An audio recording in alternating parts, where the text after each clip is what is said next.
Hello. In this video, I'm going to show you how you can turn off the LED indicator lights on your DJI Osmo 360.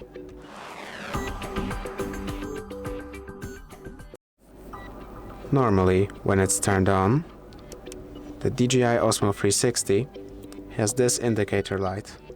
In order to turn it off, you can go into the control center by swiping from the top down, then going into settings, and in settings you can turn off this LED option. This will turn off the LED light on the back.